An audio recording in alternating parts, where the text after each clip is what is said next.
Yes, so we have started the recording. So you may start, Ramji. Sure, ma'am. Thank you.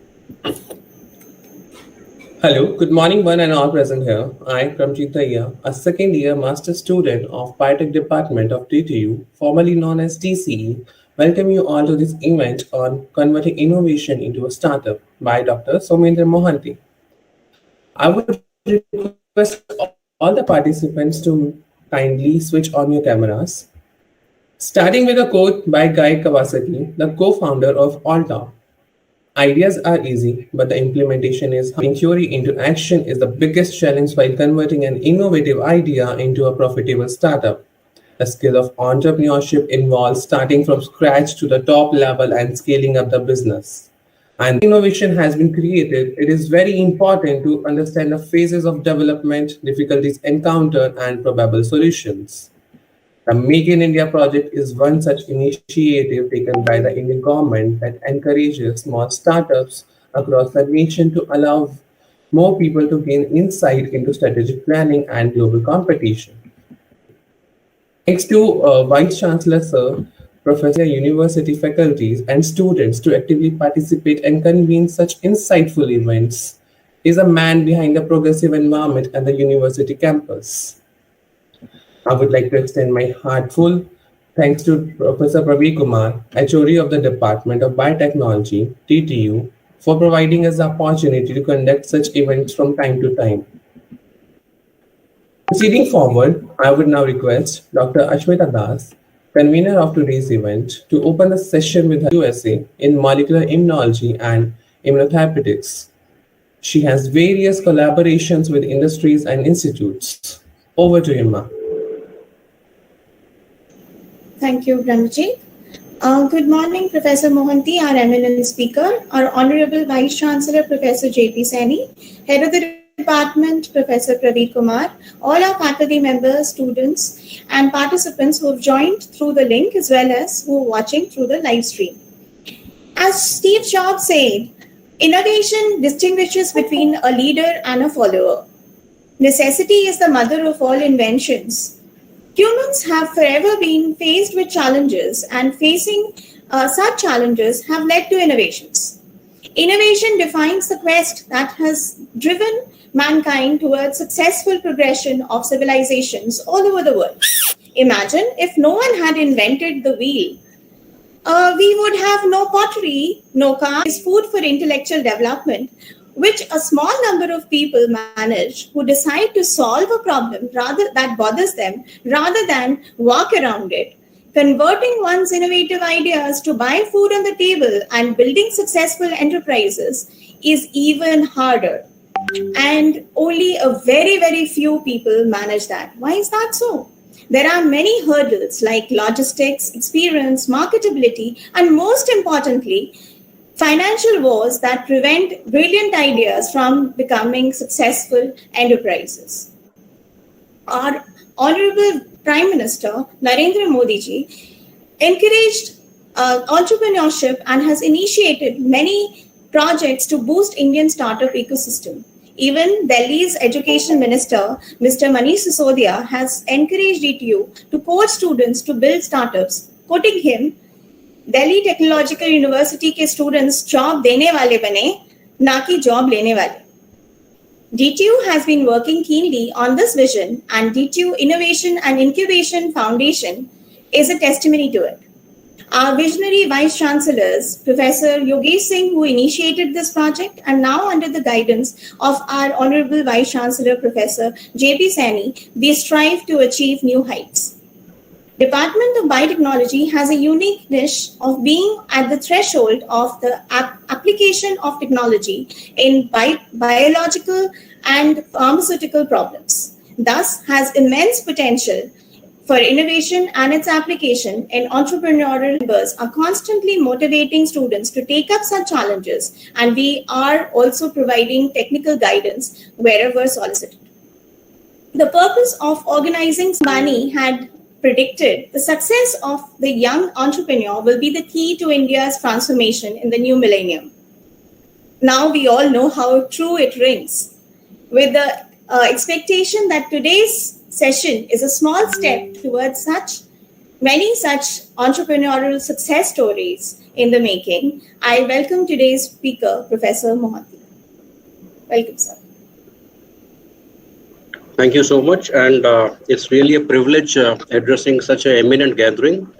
And I would like to thank the Honorable Vice Chancellor, Professor Praveer Kumar, other faculty members, and all the students who have joined today on a busy Friday morning.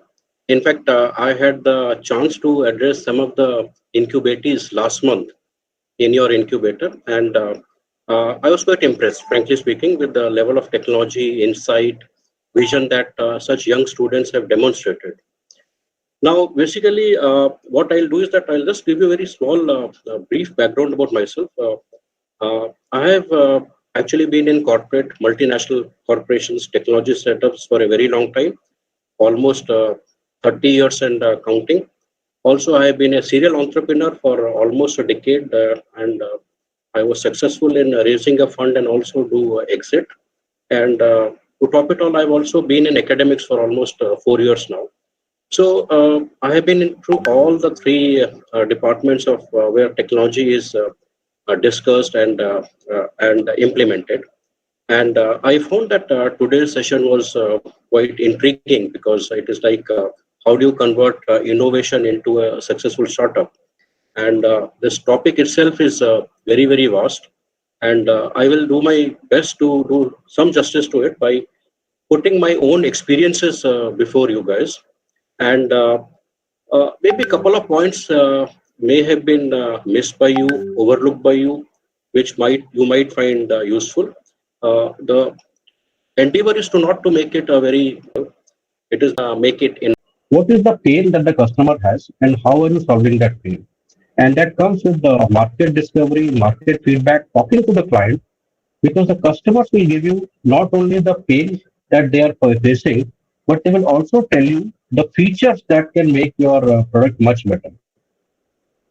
So I will not dwell much on it because it is not a concept of how to make your students more innovative. Everybody is innovative, but the key insight is that talk to the clients before you put your $1 on the table and find out whether it really is a pain, which is not a pain of one customer but multiple customers.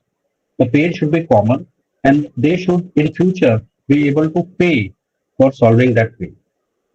Now, having done the customer discovery, the next thing that we come to is obviously the market size, because you are talking about whether it's a small market or it's a very big market. You must not increase much. Your support should increase marginally and so on. And when that happens, that technology is such that the revenues will increase, but the expense in investing in the. The second thing is the VC will ask you or the angel will ask you. This is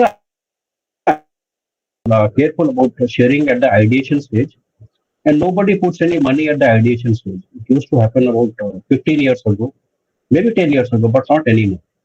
It is something that you have to show them a proof of concept. Proof of concept POC is basically very simple. It is basically you have to create a small proof of concept product, app, or whatever concept, just to show that it works or not. You're not actually reaching out to the market. And if the app is not working at the prototype stage, it doesn't really make any difference. I again go back to the drawing board, look at my talent, look at rehiring some talent, maybe look at some more inputs from the market, and understand why exactly the prototype is not working. So the proof of concept is important at the angel state. And apart from the proof of concept, as the market matures, the angel or a VC, which is the next level of the angel may look at a proof of concept, but the VC will look at a minimum viable product. Because, Uh, yes, you got any question? Sorry for disrupting in between. So your slides are not moving. What slide you are seeing right now? So the first one only. Which is very slow. Yes, sir. Slide is now some ways to select ideas. Now the slides are moving. So we were able to see the first one, but we couldn't hear you. Okay. Now this you can see this slide. Discuss, and now we are looking at a proof of concept. You can see, and if they buy it at a particular price that you have decided, then you have something which is called a traction. And when you have a traction, 100 people have bought your product for, let's say, X rupees. Then you approach the venture capitalist and say that I have a minimum viable product with minimum features. I have converted my proof of concept into a MVP. And now there's a traction which has happened. People are buying for this. And now I needed to scale it. I have to create a full product with more features. I have to have a marketing budget. I have to do digital marketing. I have to put salespeople on ground. I have to hire more coders. I have to do a platform scale up. I need a database guy, all those things. And for that, I need this kind of run rate is increasing. And I need another 1 year before I do go to market. The go to market can be within 6 months of a minimum viable product, or it can be more. Go to market when you are approaching the market. So the VC actually invest in your minimum viable product, he is satisfied, and the angel at that time he exists out of this. I mean, he may exist, he may exit, or he may coexist. Now, if you see, I would again keep repeating that the slide has changed. Now, there is some confusion whether you require a POC or a MVP. Actually, you require both, because the proof of concept simply demonstrates that it is not a theoretical concept, it is not a hypothesis, but it is a workable concept. Minimum viable products is that with this minimum features, there are people who are willing to buy and pay, and you are paying customers. So both of the concepts are required, because one is required at the angel state, one is required at the VC state. At times, you may even have a minimum viable product and approach an angel, because you have sufficient amount of investment to create the proof of concept yourself. The answer is you need both. Now I have, this is a slide, if you can see, it is a slightly pictorial slide, and please correct me if this pictorial slide is visible or not. This is a very, very important concept, which is a product market fit. We are slowly progressing. We have a POC, we have a minimum viable product. Now, we have to look at this concept at this stage. We may have a product which already has very high demand in the market. We have entered into a product because there is nothing called pure innovation. To understand the market, there are some competitors who have come with certain products. You come out with a product which is innovative in the sense that it has more features, and that product already has a very high demand. And then you look at something called a positive unit economics and high retention. Now, these three things are, I think, one of the most important slides. They look very simple. But if you really ask my opinion, VC looks at only these three things. He doesn't have much of a time for your 30 minutes presentation. He has, you only have to have a deck of 5 minutes. And within seconds, he'll come out with this. He will look at what is the market size, what is actually the demand that you have forecasted, and he will simply ask you what is the positive unit economics. Now, what is the positive unit economics? It is very simple, that your sales price should be more than your variable cost. Now, what exactly is the variable cost? It is basically the cost which goes into manufacturing of that product or the service. Let me give you a very simple example. If you are actually in the business of apps, and let's say the customer is buying every time he is downloading an app, it could be a game. So a customer pays you 20 rupees per app download per game.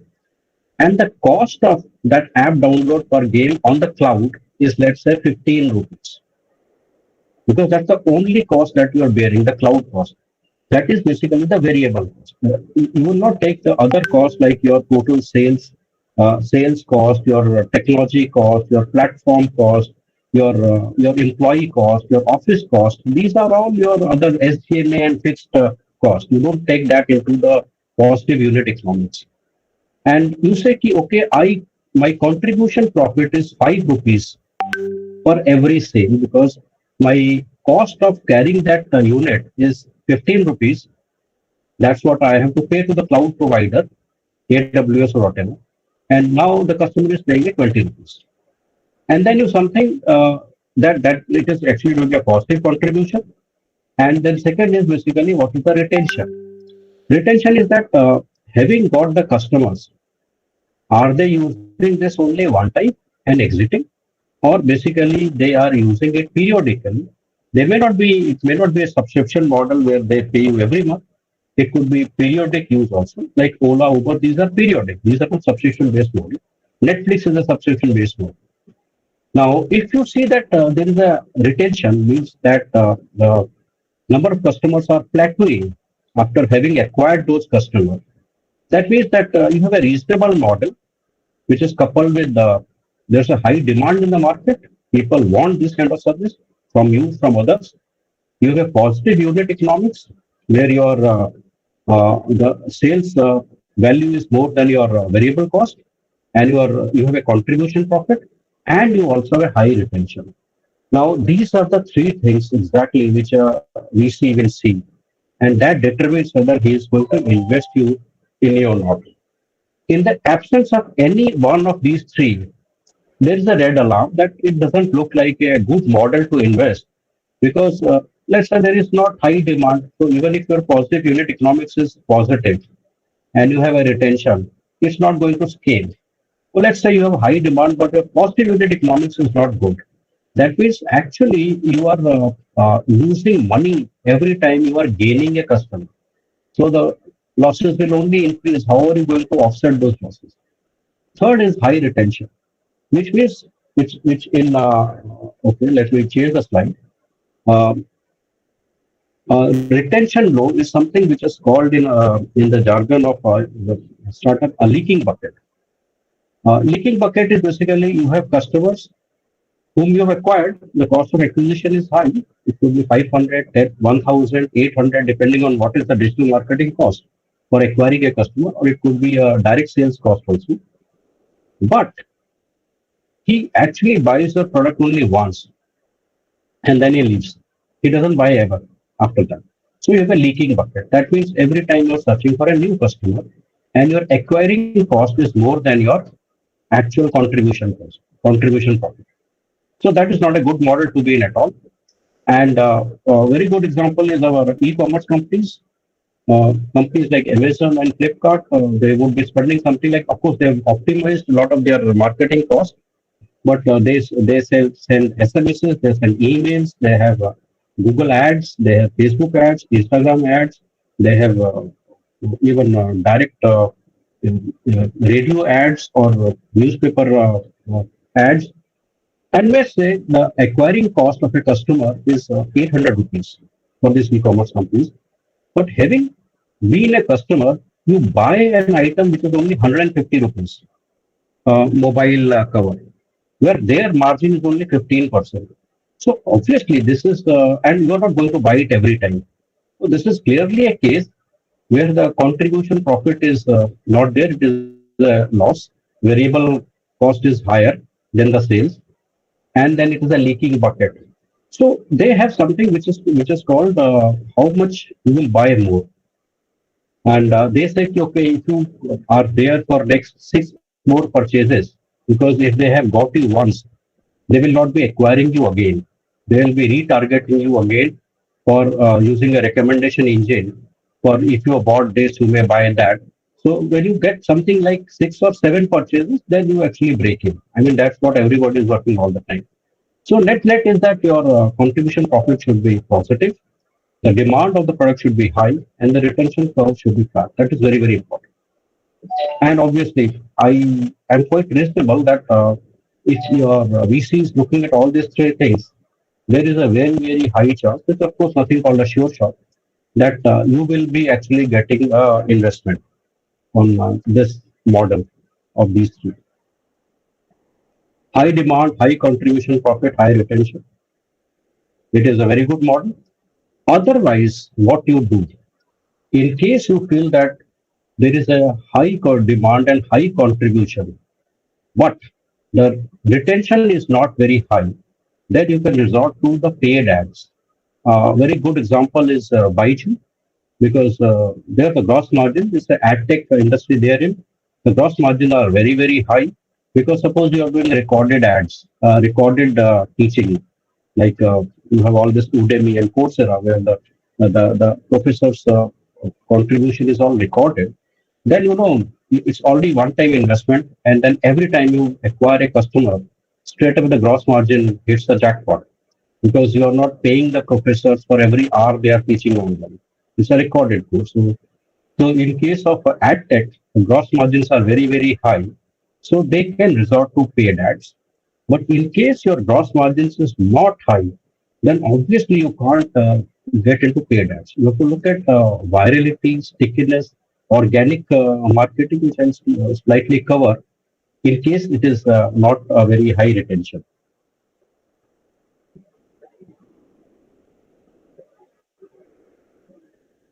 Okay. Now, having said that,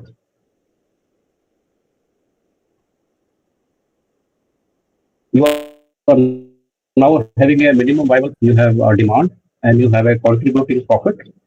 And now you are looking at funding options. Why you need funds? Because you have to scale. So these are the various things you already know. Let's start at something called an angel. The slide's caption is investor perspective. In case the slide has not changed, please correct me. Now, I'll give you a very good, simple investor perspective. Let's look at an angel. You have. I'm sure that you guys have met Delhi Angels, Mumbai Angels. Now, this is a group where people can actually start with an angel investment of as low as 5 lakhs and go to typical they will invest 20 lakhs. Now, what kind of angels are that? These angels are basically high net worth individuals. They are basically working as CIOs and CXOs in Hyderabad, Bangalore, Gurgaon. Maybe they are touching a salary of 1 crore and they are looking at various options of investment to get returns. They look at real estate. It's not liquid. It's going down. Ups and downs are very frequent. They look at stock market, very volatile. Sometimes it goes up, but now it's more or less flat. And maybe the recession is there, so maybe it will not even have 60,000 for next 1 year or so. Well, that's the assumption. Then they look at crypto, that is also going up and down. Then they look at basically the startup. Here the concept is highest risks and highest returns. He's a investor is a salaried guy, and he says, okay, I can invest 1 crore of surplus capital I have got. So typically they will look at 10 investments, and again the 80-20 rule applies. Pareto principle. Every investor knows that 80% of my investments will fail, and only 2 will survive. One will give me reasonable return, and one will give me very good return, which will go into a growth stage, Series A kind of funding. Now 80% is return off, 80 lakhs is return off. Only 2 investment, 10 lakhs each. One will give him 50 lakhs, the other will give him 1 crore at 10x returns. Overall returns, he says, I have a horizon of 2 years. 1.5 crores he gets is okay. He says, it's not bad. It has performed better than the stock market. This is exactly goes on in the mind of an angel guy. And you don't have to be worried about it because he knows that all things going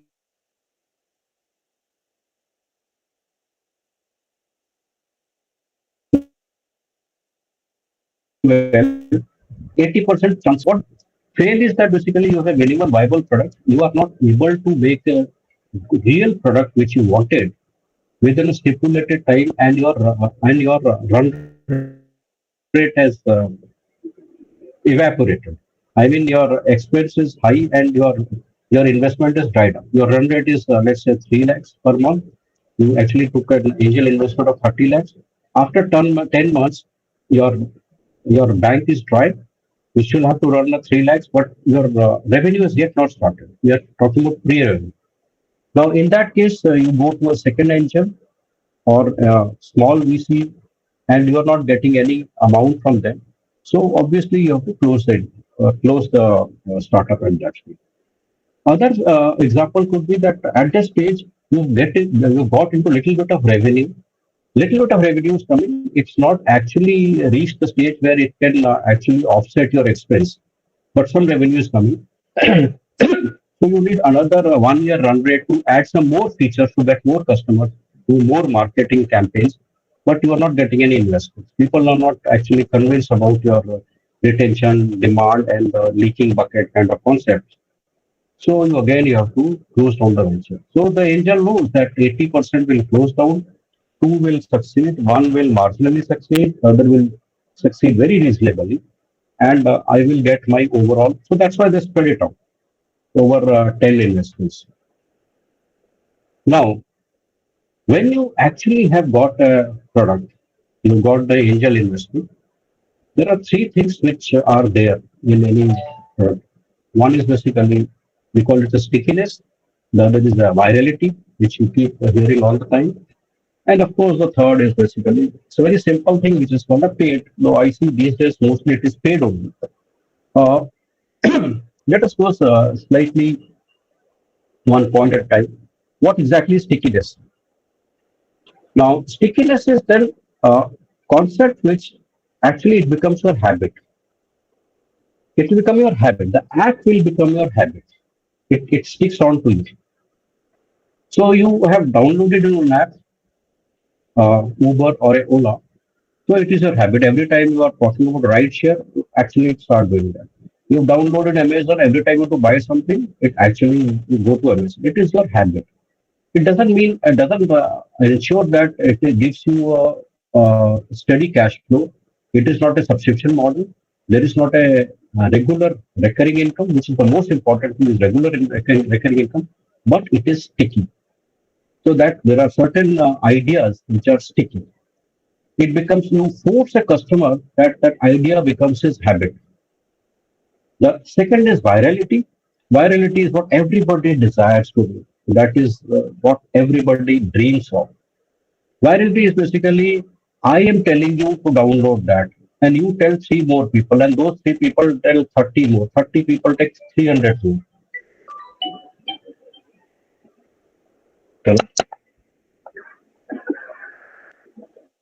And that becomes a viral. Now, virality is like when WhatsApp started, it became viral. One guy downloaded, he told 10 of his friends, if you to chat with me, you have to actually get rid of that messenger app or a BlackBerry messenger, which was far more powerful at that time, and let's go on WhatsApp. And then it became viral because you are basically the app guy is not paying anything for the spread of the app. People download it automatically because they are getting that referral from others. It is becoming much more than stickiness. Third is, of course, the paid app. Paid is basically you are knowing that your app has got a lot of features, good features, and the gross margins are quite high. The demand is high. So I need little bit of support to get it across to the client. So you get into Google ads or you get into Facebook ads or Instagram ads, which is now becoming more popular, and you discuss what is the per app download you want to spend or per banner click that you want to spend. You start basically bidding for the keywords, and then you have to ensure that once your customer comes, the cost of acquisition should not be that high that your contributing profit goes for a loss. You can't have a case where you are paying 1 cent per click, and even after thousands of 1 cent per click, and thousand people click, and nobody even downloads that app or buys anything. And if one guy buys, then the contribution is just $1. So it's not going to work out on the paid. It has to be have a concept where the margins are very very high, and then the paid part works out well. Paid part also works out well for very new startups who want to actually approach the angel or a VC and show that, look, I have got already so many downloads and so many people are using my app. I'm continuously giving the example of app. It could be anything else, and that's how they actually get those guys. They get into the paid part, and they actually disguise that paid as some sort of virality. Now, of course, the VCs are also getting very sharp. They are much more sharper. Remember, they actually pick up the brightest talent from the key IIMs and all, IITs and IIMs. So they know the difference between a virality and paid. There is nothing wrong in the paid part, but the margin has to be very, very good. So this again, this slide shows you about stickiness versus virality. Stickiness is something which is a habit. At one time, Paytm was a habit. Of course, now we have GPay and Phone Pay and a lot of UPI-based apps. But whatever is the app, it becomes your habit. Virality is that organically you start downloading and through a hearsay campaign, and one guy gets 10 more, 10 guy gets 100 more like that. Your cost of acquisition is actually zero in virality. And that is the best way to be. Maybe if the thing is getting viral, you may not even need the investment. Stickiness, slightly getting this thing that it is, we have already covered it, it is mostly becoming your habit. Now, you have to look at go back to the ideation stage and ask yourself, would you like to create something which makes it sticky to your customer or make it his habit or something where it becomes viral? Stickiness should not be confused with virality. Stickiness is different and virality is different. I'll come with a small example of that later on. Similarly, the next part after stickiness comes the scalability, because that's exactly what the VC is going to look at all the time. He's only asking you one thing: can it be scalable? Can it be scalable?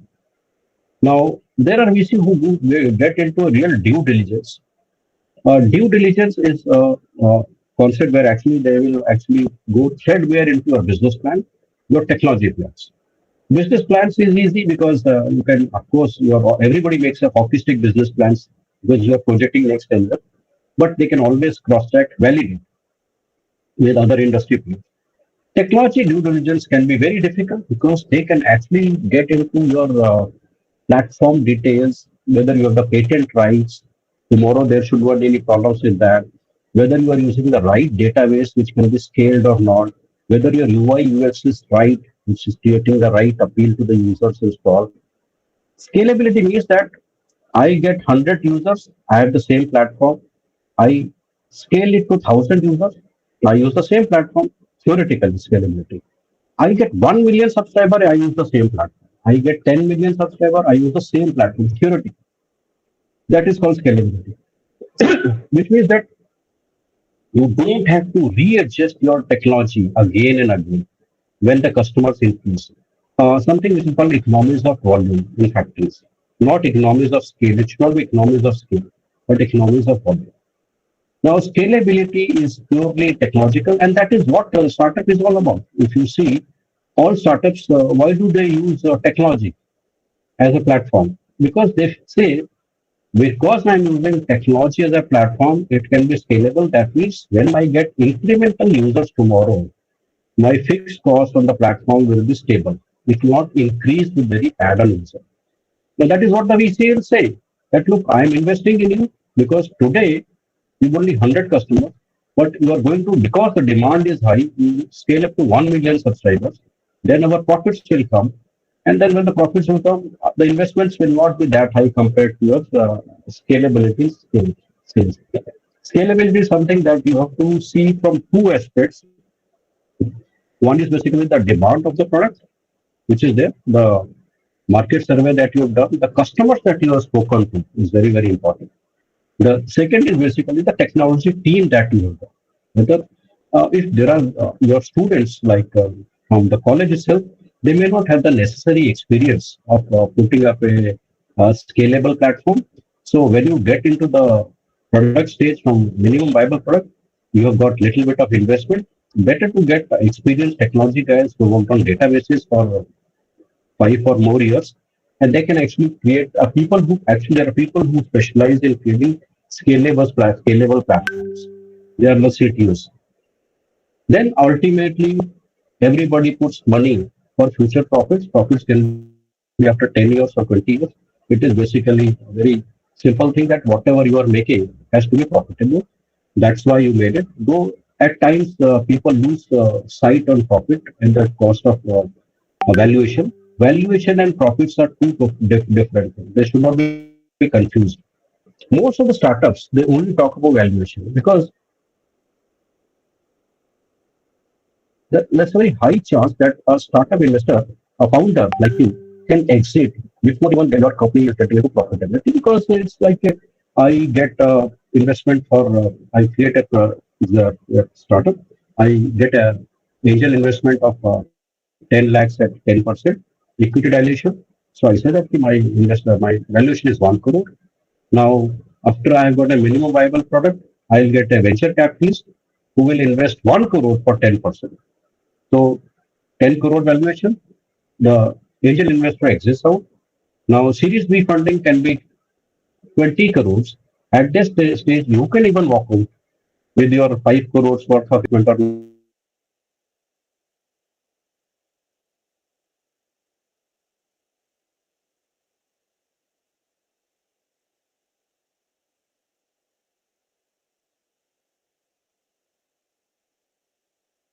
then you can say, okay, now I want to take this maybe more because your equity would have diluted.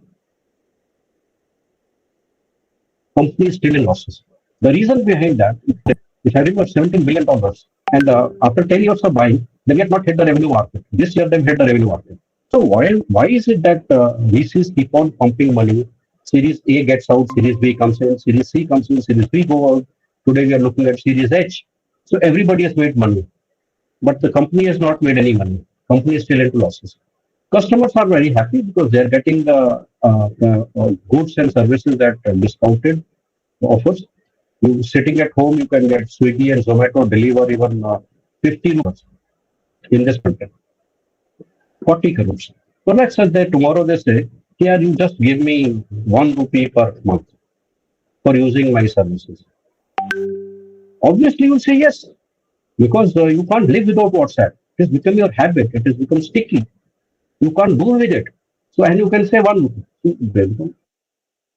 They start making a revenue of 40 crores per month. Now they say, okay, no. Next month, I'm increasing it to 10 rupees per month. You still say, okay, 40 crores they make in 1 month. Then they say 100 rupees. There will be some people who will drop out, but majority will still hang around at 400 rupees, 400 crores per month. Steady revenue. Why are they doing all these things? Or they will do these things? Because now there is nobody else. They're the only messenger app in this country. So it took them around 15 years to reach that after their initial investment of buying that company. This is what is the idea on which startups work. It is not that you have to make profit, but you have to actually show the path of profit to your investors. I mean, you can't say, ki, I will only play the valuation game. You have to show them how will you become profit, what is the profitability after 5 years, 6 years, 7 years. And if they're convinced, they will keep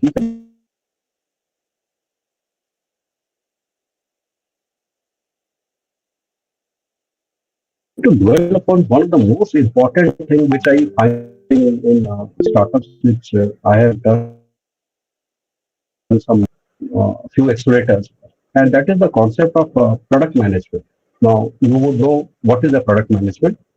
This is a very important concept and very matured in US. Unfortunately, it is not so matured in the Indian context. Everybody is a product manager. Now, what is a product manager? I create my website. I say इसको यहाँ पे chairman का photo डाल दो, वहाँ पे VC का डाल दो, यहाँ पे गैलरी डाल दो, यहाँ पे ये येलो डाल दो, वहाँ पे ब्लू कलर डाल दो, like that. You talk about the UI UX, which is the color and visual appeal. And then you say, okay, I want this feature. When you click this should happen. Click to action features you start coming out with. You come out on website, you come out on platforms, SaaS platforms, you come out with the apps. So it's very common in SaaS platforms about the UI UX and basically the actionable features. That's the role of a product manager. That is obviously the most important thing. Now, what exactly is a product manager? There are 3 things that a product manager has to take care of. And these are the 3 crucial things: technology, design, and business. Is the slide visible? This cartoon slide. Hello.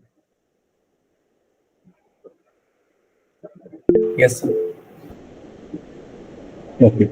Now, if you look at this, a product manager has to take care of technology, design, and business. Who is a product manager? A product manager typically is a guy from IITI. Why do they take IITI? Because he's a good combination of technology and business.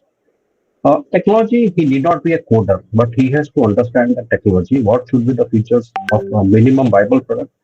What is the product backlog? Like what are the previous the features which are in the pipeline, which he has to build fast. Sprint is basically break up some activities into very fast actionable outcomes, which are immediately required in the market. So you say, okay, this feature I am actually stepping out, and this has to be done immediately. Then you do a little bit of pivoting all the time, experiments with new features, drop some features, and then of course you keep getting it tested for bugs. So you may be a coder, you may not be a coder. You need not be a coder also. The design part is quite important because that is what the customer looks at all the time. If you see all the founders, they are very intricately aligned with the design people. They sit very closely with the design people. The founders are always talking to the UI UX guys, and they keep on giving suggestion, keep changing, change the color, change the features, do this, because they number one they talk to the customers. The founders are coming from the ground. You remember initially the idea came from the ground. They talk to the customers. They take their feedback seriously. That's why they're a founder. They actually, the design guy actually is a guy who looks at the UI UX stuff. One could be a color part. The other is something called the interactive design. I'll tell you what exactly is the visual design and interactive design. You play around with colors, it becomes visual design. What is the interactive design? Let's say you have an Apple iPhone and if you put wrong password, what happens? The phone start toggling, it start oscillating. That's the interactive interaction design. In fact, it is rumored that it is said that Steve Jobs was the best. He's always into design. In fact, his products were having the best appeal so far. Nobody has been able to design the product to that perfection as Apple. And the credit goes to the founder, Steve Jobs. Similarly, when you come to the business, you are looking at this is goal of a product manager. You are looking at the whether the customers are buying that product, whether the people are subscribing to that software as a service or a platform as a service model, paying a subscription fees of $10, $20 per user per month for the CRM, for the sales CRM, support CRM, whether they're paying that or not, what is the total market, what is the feedback the customer is giving, then what is the actionable analytics and what is the problem. Analytics, of course, is a very vast subject where you are actually talking about how many people visit your website, how much time they spend in that website, and what is the bounce rate, and what part of the website they actually visit, which is the heat map. That is basically what is the analytics. What actionable analytics is basically, I'll come what exactly is actionable analytics. That is the matrix that you have highlighted. It could be, let's say, gross merchandise product value, GMV. That is your analytics. That you are always looking at the GMV, how much the gross sales which is happening to your platform. Profit is the ultimate analytics that you are looking at. So when you look at a product manager, that is the most crucial role that is there in any startup. That you have to have a guy who has a vision of at least 2 to 3 years. He knows exactly what the product should be in the next 2 to 3 years. It should not be obsolete by the time you come out after 1 year. He should have a background of technology and business. It need not be IIT IIM all the time. I mean, I don't know whether it helps or not, but there are founders who are far better in design, technology, and business without any formal education also. Steve Jobs is one example. Bill Gates, another example. Now, the product manager obviously should have a vision of 2 to 3 years. Combination of engineer and MD is usually preferred because of combination of little of technology and business. They should closely align with the founder because it's the founder's vision that the product is coming out. The founder has ears to the ground. The product manager may not have ears to the ground. The founder actually goes in the marketplace, talks to the customer. Most of the successful founders that do even to this date when they're very, very successful. So the founder actually plays a very crucial role in design. And the design, I just gave an example. Whether it's an interactive design or it is a visual design, we'll have two types of end users. One is a customer, one is a user. Let's say Baiju. Look at Baiju. Who is a customer? The parent is the customer. Who is the end user? The student is the user. So when you're looking at a product manager role, you have to look at both the parent as well as the student. When it designs that the user interface framework, you may not have a user who is same as the buy who is buy as the person who is buying. It may not be that. In ad tech, it may not be that case. And there are some other industries where again the customer is different and the user is different. Design, I've already covered. You can have a visual design, which everybody takes UI, UX, A/B testing, and interactive design. Interactive design is actually an inborn skill. Uh, Having talked to many people, you actually will find very surprising things in the product manager role. It is not that a product manager is a guy who is a IIT. A product manager, you have to look at what is his background.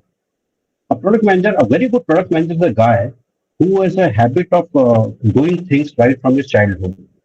You see a lot of kids who are making things, breaking things. They're very quick in doing carpentry or putting up a little bit of aeroplane bana dete hain. They keep on breaking things at house and making things at house. And they may not be very studious guys. They are the guys who will become very good product manager. So there are startups who actually look at these traits. They will not actually go and spend too much money buying the top end qualified guys because they know that the guy who is the eye for detail, who is the guy who can break and make things in a very creative manner, is the guy who is going to be a great product manager.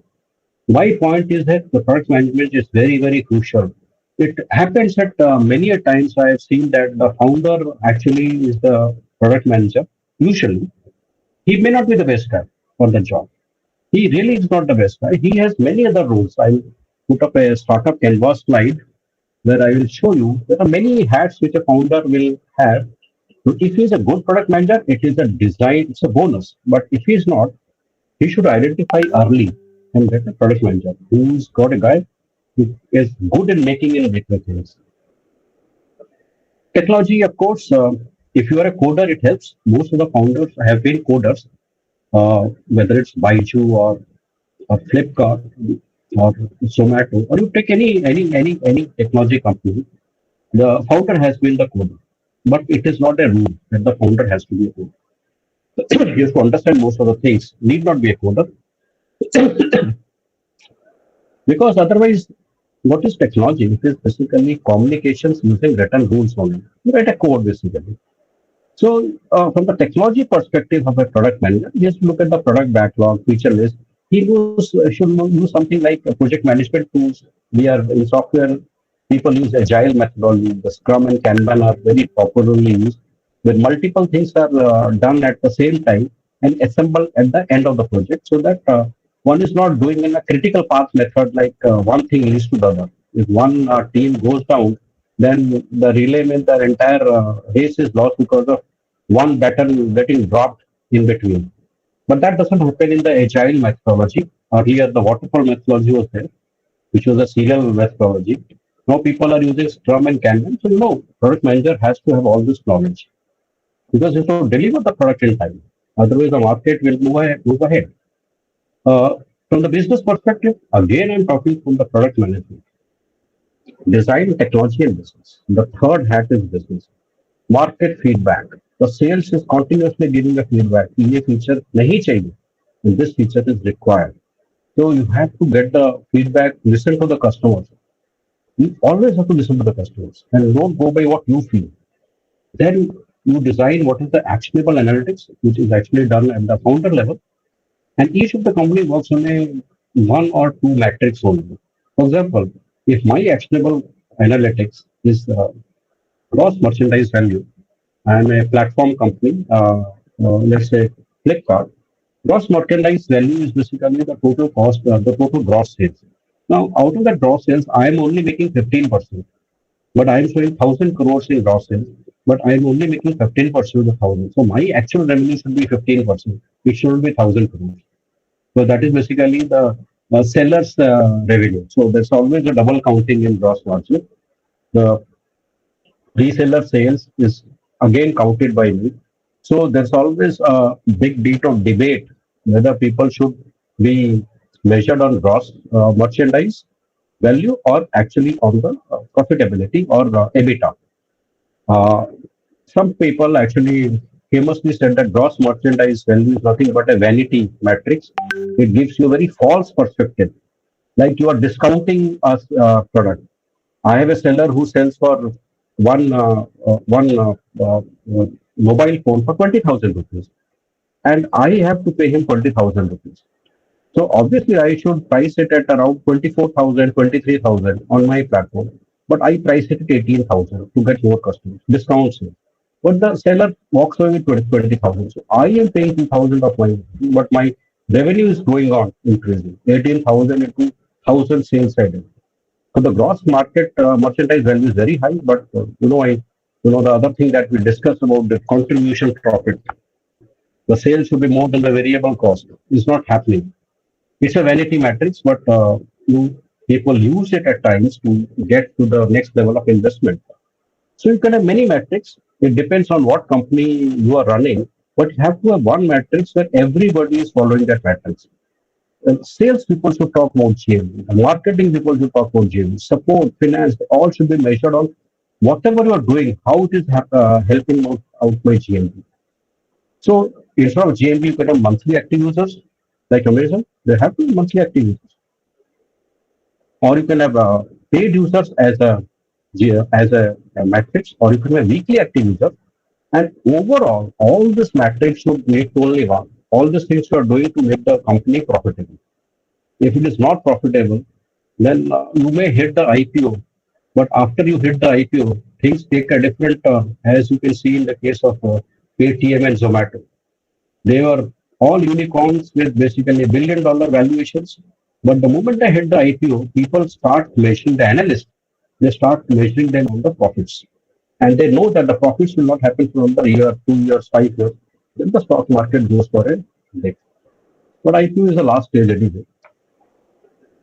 Now again, I have changed the slide, and it is basically talk about startup canvas. So I feel that whenever you create a startup, you should actually have a long-term horizon, 5 years at least, if not more. And you should focus on the focus areas, the stages, and the goals. You see, there are three quadrants or axes. We have focus areas, we have goals, and we have stages. So we have something which is called a product. Focus area is product. I'm just starting my startup. And I'm actually, the stage is I'm search. I'm actually finding what is the problem solution fit. What exactly is the addressable problem that I'm addressing? And what is my product for that? Now, when going horizontally, I actually have found out the problem. Now I am going to the build stage from search stage. So I am looking at the product market fit, which we have covered in the previous slides. That the product should be appropriate for the market. People should have a demand and they should pay for that. Now that thing is covered, I've gone into the VC stage. I am looking at high scale and the product and high growth.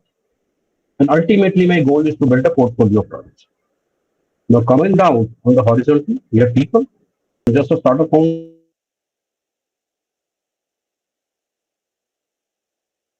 I have a co-founder. There are platforms where you can find co-founders today. So, finding founders, co-founders is an issue at the people search stage. People build stage, you create a core team because now you are making a product. People scale stage, you are building a company now.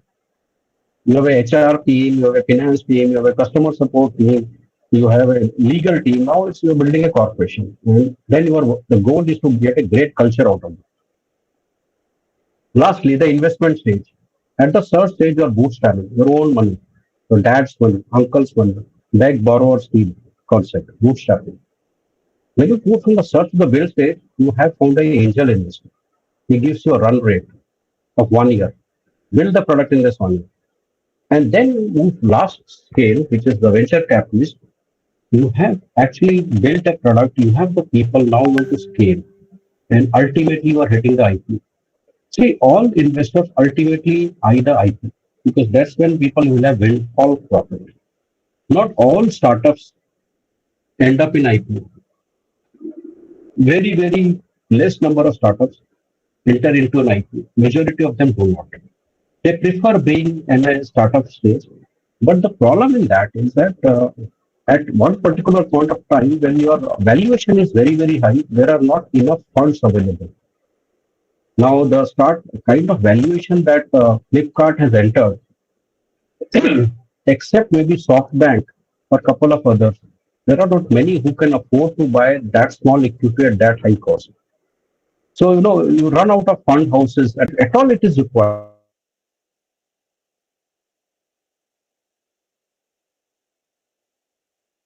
Friends or family, because that's what they are used to. The habit app is what becomes more popular than these one-time apps. So having said that, now the question comes is, if all this is fine, what is pivoting and when do you pivot? Well, this is a very regular question that is continuously being asked about pivoting. Pivoting is simply basically you go back to the drawing board and redo your product feature roadmap again, reassess what features you should add, what features you should not add, and what you should drop. Mostly not drop, mostly add. And whether you should actually change the direction of the company.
If the people cannot understand or use, then obviously there will be no takers for that.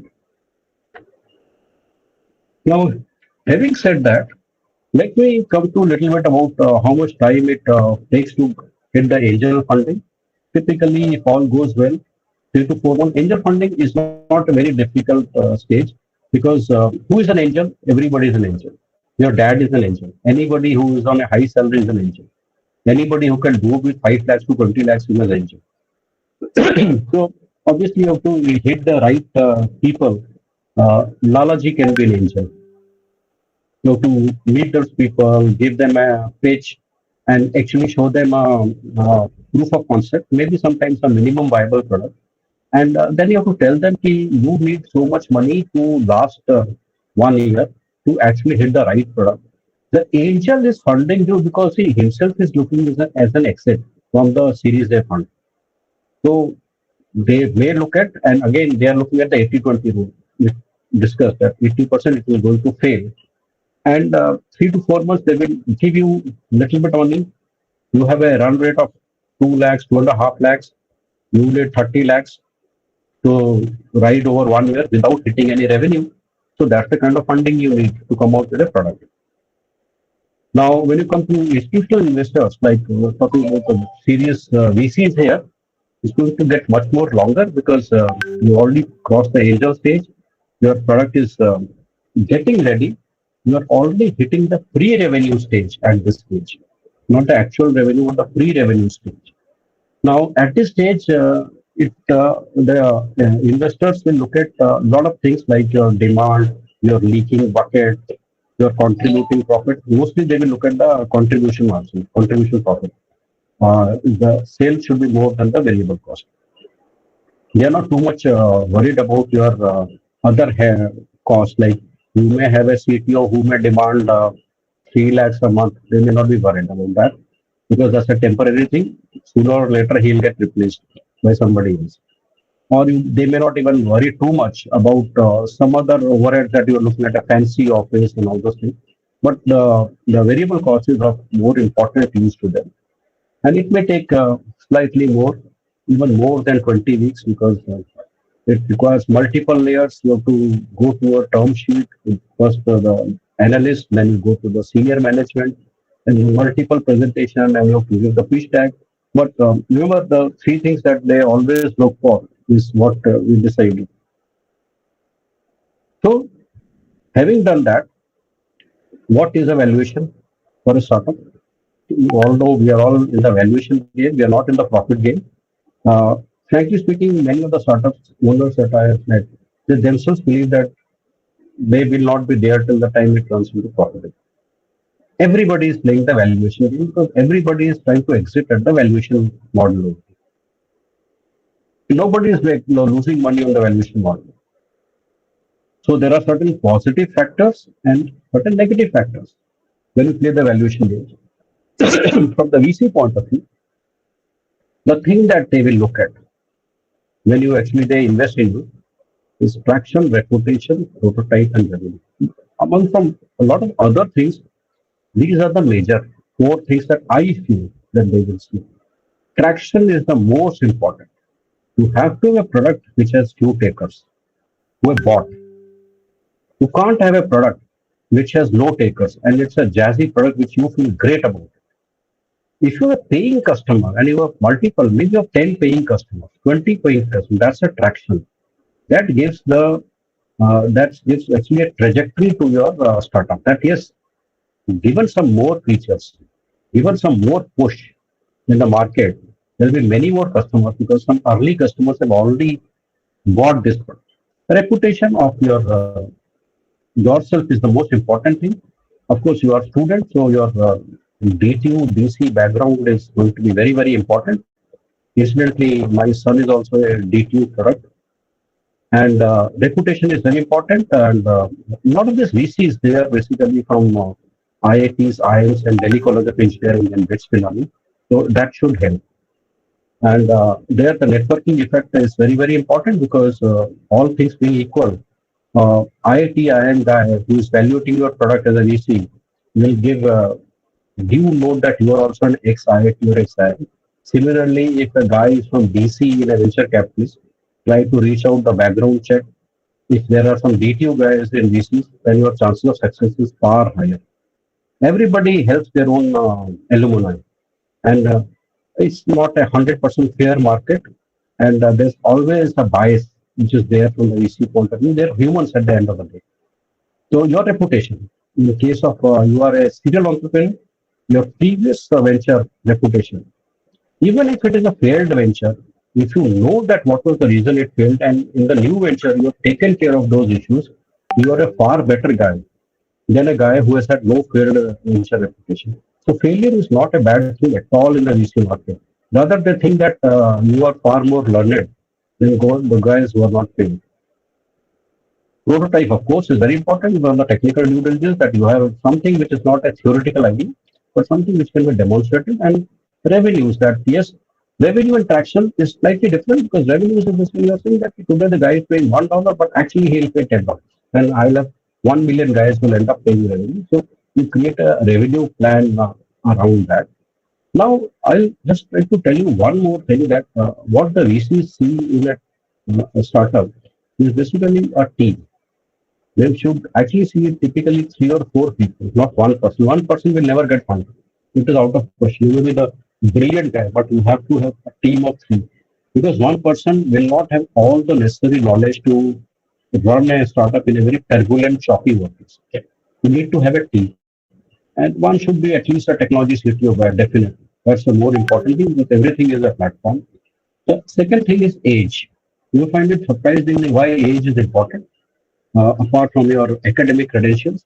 Academic is important because if you've gone into a prestigious college like DTU, you must have very high IQ. That's why I've got into that. I mean, that's how the supposition is all about. That must be a bright guy.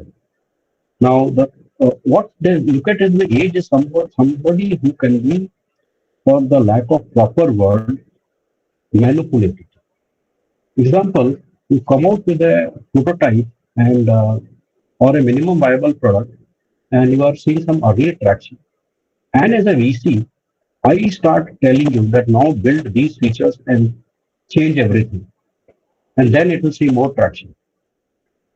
Now, at a particular age, you are open to suggestions and change, then you will change, which means you can be manipulated as per the VC's wish. But at a particular age, let's say you are 35, 40, 45 years, you will not change that easily if the VC tells you to do whatever. You will stick to your goals. I mean, it's difficult to change that rapidly. So that's why when you see that, you keep hearing that age is the important factor. Age is not something which is feel good or feel bad. There's nothing wrong with age. Very simple background is that they feel that you can change at a young age. Otherwise, difficult to change you because they have also invested a lot in you, and they have to ensure that this is not a failed venture. And so, some changes they will also ask you to do. Apart from that, when you approach a VC, they will see whether the industry's hotness is within the demand. The industry is good demand of this product. They can always find the demand. They have also access to Gartner and all those reports. They also have other ventures where they have invested. They also have other companies, the competition whom they will evaluate how they are doing. And pre-valuation revenues means that if you have still not hit the funding and you have already got into the revenue, that is a very positive sign that you have. That if you got paying customers even before the funding, that means the people have validated your product. Reputation of yourself and your team at your stage, it is basically your background of the college where you're coming from because you are all still in the university. Early stage traction, how willingly people are buying your product and how much they are paying. And if you have any distribution challenge, basically the sales model. Negative factors, you are an industry which is showing very poor demand. The overall product has very low margin. Too much competition in the market. Uh, you are a founder, but your team is not up to the mark. I mean, you just assembled a team for the sake of assembling a team. The commitment is not there. There is no skin in the game. You can continuously refer to this thing called skin in the game. Skin in the game is how much you yourself have invested in the startup. That means yourself are committed to this startup. That's why you put your own money into this. There is skin. In case there is no scale in the game, you can also say that the time that you have invested, you are a topper, you have a market job opportunity of 10 lakhs, 12 lakhs, 14 lakhs to start after DC. But you are putting those 2 years, the very first slide that I showed, by not taking home a salary. You are foregoing those 30 lakhs in 2 years. That's skin in the game. And of course, the product due diligence, whether it has enough features or it is just a me too product. Sometimes and mostly they see the desperation. The desperation is that this guy is running out of money. His burn rate is very, very high. and he'll run out of his money in a couple of months, and that's why he is saying yes to everything, and he's desperate to get this cash out of us. So they will see all these things, and that is these are the negative factors. They are also humans. They also have a set of rules through which they do a checklist. Now, this is actually what 10% of seed. What does it mean?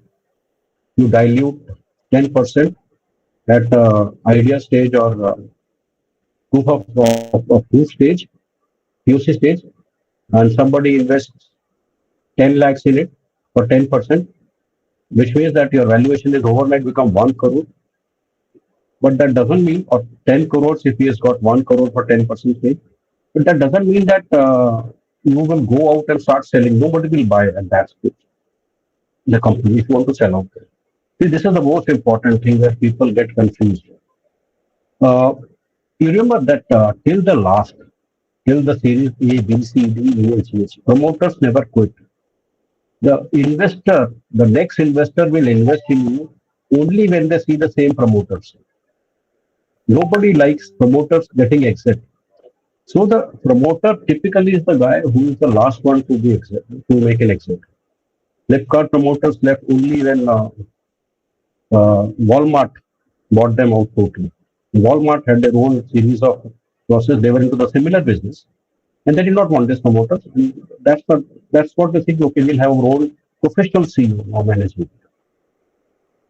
Now, otherwise, when you have Series A passing the baton to B, to C, to D, to E, and previous year when venture capital is exiting out, nobody will like a promoter to exit.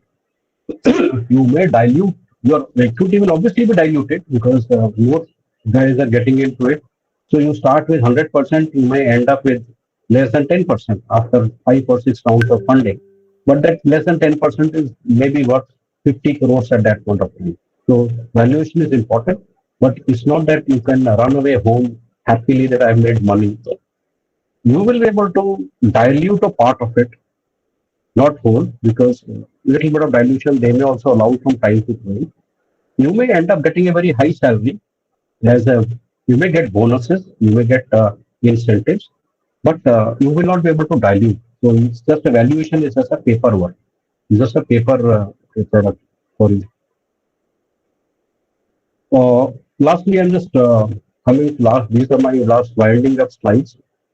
There are various ways in which valuation happens. It's important for you to know the ways in which valuation happens. B2B valuations are done at a much higher rate than B2C.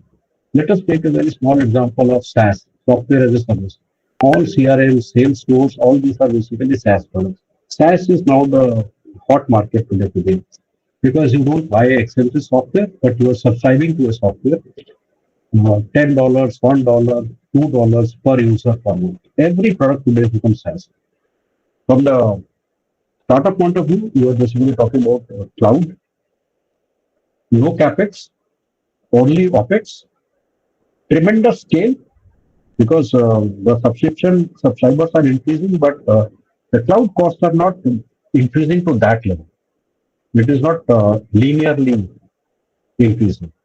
So, so if I have a B2B model, then I have, let's say, 20 customers or 30 customers, and I will say that my per customer is, let's say, $1,000 B2B. And if I've got 100 customers, so I say 1,000 into 100 is my valuation. Or I will say that this is my sales turnover. So 10 times sales or 3 times the profit. I mean, there is no thumb rule, but sometimes people will say 10 times the same value, 10 times the same value, 30 times the profit value. I will just say the opposite. 30 times the profit value. Or they will say per subscriber into X dollars because this is a SaaS model and you have a subscription model. So a customer is going on paying till this the end of the lifetime. Lifetime value. What is the LTV, lifetime value of the customer? So they will put the valuation on number of subscribers, revenue, and profit. They may also do a discounted cash flow where they actually project all the future sales that you are projecting in your business plan and do a net present value on bringing that cash flow to today, factoring into inflation, competition, everything, and they see, okay, this is your present value is $20 million. And so this is your valuation. So there are no one way of doing valuation. It's a discounted cash flow. Then there is a venture capital method where they themselves are looking at exit. Who is a VC? VC actually has gone through a lot of HNI individuals and created a fund. A VC firm approaches 100 people and say, "Ki, you invest 1 crore, that's 100 crores, and tells those guys, I will give you 5x returns after 5 years. I will invest in SaaS B2B model or B2C model." Then they pick up 10 companies where they invest and they make their money and return the money to the investors, which is that HNIs from who they get the money after 5 years. Each of the VC fund has a shelf life. It varies from 5 years to 10 years. It is not perpetuity. So the VC has to exit in that end of the fund period. So they will say, okay, if I invest in 10 crores in you, my investment, I have to exit at 50 crores. So from that 50 crores, they will look at their equity and then they will do the valuation. Then, of course, there's a market comparison where they actually look at the competing people in the market, and based on that, they will do the what is the right valuation. Because if it is somebody has to put money in Amazon today, they will look at Flipkart and then do the valuation. Similarly, if it is something optical ad tech company, there are many other ad tech companies which have raised money, so they will use that method. Then there are some decision tree analysis where they make a decision tree, if this, then this, various decisions, and then ultimately they come to a decision. So I think we are also running out of time, and I thought I will try to cover as much as possible in short time. And sorry for those slight glitches, because this is the first time I'm also using this Google Walla platform. And any questions? In fact, I have been speaking non-stop like a boring lecture. Now I actually was not looking at the screen. Now I'm seeing that somebody has raised a hand. So please, I'm happy to take the questions for next 15 minutes or whatever time I have. Thank you so much, sir, for this enriching session, despite having network glitches in between. It was great to hear from you on such a great topic. Thank you very much. Now we will proceed to our Q&A round. I request Tanya and Shanu to take the session ahead. I just need to stop sharing. Good afternoon, everyone. I am Tanya Kalra.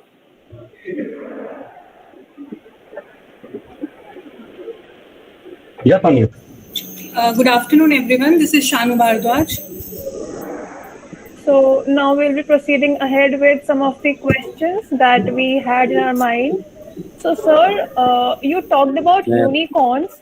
What percentage of unicorns? Just a moment, please. Tanya, just a moment, please. Yes. First of all, I would like to thank Dr. Mohanty for a very great and nice talk. And I'm really it's like I was not very regular in your talk, but some of your talk was quite great. Anyway, so now the question is, you guys can start. Okay? And if for how can I leave? Okay. Thank you, sir. It was great having you with us. Yeah. Look forward to meeting you in future. Yes, sure. We will have definitely great collaborations ahead. Okay. Thanks a lot. Thank you so much, sir, for joining. Thank you, sir. So, sir, going ahead with the first question, you talked about unicorns. So, what percentage of unicorns are profitable, and what, in your opinion, has made India a unicorn landscape? Very rarely that unicorns are profitable. To the best of my knowledge, unicorns are not yet profitable. And the reason for that is this typically a typical time for a unicorn to show profit is not slow, it is 10 to 15 years. And there's a concept called a winner takes it all. A winner takes it all is that I have to do discounted sales, I have to get customers. And my only metrics is to get customers. Why I need to get customers? I have to kill the competition. At the end of 10 years, only I will be standing and everything, we all rest will be dead. When that happens, then I will start doing the pricing model. Look at the WhatsApp model. 10 years ago, more than 10 years ago, they bought for $17 billion. There was a lot of temptation. Everybody said that why don't you price it $1, 1 rupee per user, but they did not do any pricing. So, unicorns will have a long horizon of 10 to 15 years. They are not profitable. They are not supposed to be profitable. It's just a valuation game. At the end of the day, they will make profit when rest of the people will not be there in the market. It's a winner takes it all strategy. Yes, sir. Sure, sir. Going ahead with next question. Oh, thank you so much, sir. So the next question is, what are the critical turning points where an entrepreneur can go wrong? Many. There are many. In fact, first is basically the entrepreneur loses sight of the customer and he doesn't go to the ground and talk to the customer. And he totally relies on the product managers who keep doing this air-conditioned presentations about various features which they think that should be there, which they think that competitor has that should be added to that, but they don't take the feedback from the customer. So the entrepreneur actually loses sight of the customer, and that is the end of the day for the roadmap that he has built up. Secondly, of course, there are many entrepreneurs, they don't put up the right team. They have the idea, but remember, it's one fundamental thing that you may be the brightest guy, but most of the entrepreneurs think that they can do everything. They can wear all the hats. I can be the sales guy, marketing guy, product manager, coder, technology guy, everything. But that is never the case. That's why the VCs don't funding. You have to have a team. There are people who have to complement your strengths and weaknesses. So entrepreneurs actually make mistake in hiring the right time or having the right co-founders. Group of friends from a college make a startup because you are friends, you like each other. But that doesn't mean that you have the necessary strengths which complement each other's strengths and weaknesses. Did you ever check up with your friends who started the startup? Whether I am good in marketing, the other guy is good in technology, the third guy is good in finance, the fourth guy is very good in product management, somebody else is very good in only investor chasing in relations. So I never do that. All of us were coders. Most of the team that you find, everybody is a coder. So that is not complementing each other's strengths and weakness. And very soon they will step into each other's shoes and the partnership breaks and they will separate out. So choosing the right team and not listening to the customer, these I think are the two major important things. Sure, sir. It takes a great team and great efforts to convert a small idea into a big startup. Well, coming to the next question, sir, it would be which factors do you think, which factor amongst stickiness or virality would actually play a major role in growth of a startup to make it sustainable? I will like to rephrase it this way that I would like to have a model where I have a regular paying customers on a periodic basis, monthly basis. It could be viral, it could be stickiness, like the great OTT model, the Netflix model, where every month you have to pay. So I don't have to look for a new buyer every month. So I can have a sticky model where the people actually are sticky to my product or app, but they're not paying regularly. They are basically, it's a habit like Ola and Uber. If I am using a Ola app and I use once in 10 months, what boost am I to the Ola? They are counting me as an active user, but I'm hardly an active user. Similarly, virality is always good because I'm not buying those customers. The cost of acquisition is very, very low. The right combination is basically a viral app which actually becomes sticky. And the thing that comes to my mind is WhatsApp. A viral thing which becomes sticky, which has to have a recurring model where every month people regularly paying. That is the winning combination. Sure, sir. Coming to the next question. So the next question is there any government scheme for budding biotechnology startups? Well, actually, there's a startup endeavor by Government of India, and you have to register it there, fill up certain documents and all. It is not very difficult. You will get a 7-year horizon to be part of that member of that consortium. You get a lot of benefits. Like, for example, if you are bidding in certain projects of Government of India, You don't have to actually pay them EMD or tender fee. Then from time to time, they will put up various exhibitions in various part of the country. They will give you a free stall, and at times they will also give you an leverage for buying some of the products through James portal, where it is exclusively said that these products can only be sold by startups. But having said that, please remember that why are you in a startup? You are in a startup because you are believing in yourself as a free market entrepreneur, where you are actually competing with the best of the best in the free market. If you are looking at the support of the government and all, then actually your roadmap is not actually that of a startup. We are using startup as a route to get into the government and take their help. Thank you, sir. Yes, sure, sir. Well, coming to the next question, that sir, in this journey of so many years of trying to start up new startups and businesses, everyone fails, and these failures are the ones that give us those lessons that where we went wrong. But other than that, what else, or is there any person who has actually inspired you or influenced you over your journey of so many years? Uh, Very difficult to say that answer that question, because if you are let me give you a very simple hypothetical answer to that.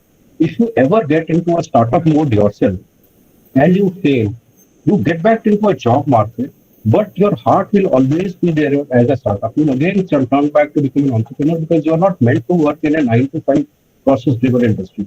You will again come into the startup and you will learn from yourself, look where I went wrong. And you know that where you have gone wrong. So in the second startup, you will not make the same mistakes. Then you come, make possibly it doesn't take off. Then again, you will start a similar venture like that. So if you say about who inspires you, I think if you inspire yourself because your heart is that of an entrepreneur. You can't do a 9 to 5 job ever. So you keep learning from your own mistakes and keep returning back to the market with a much more improvised model. See, in this market, what happens is success has many fathers and failures have none. You talk about those 40 unicorns, you talk about their founders, CEOs, and they become your inspiration. But I would say that if you are into the angel network and you listen to the pitches of hundreds of people every day, you will find that these are the people who actually are the right heroes for you because they are bootstrap guys. They are using their own funds. And then they've created some very unique products, and for some reason they are not able to scale because all said It is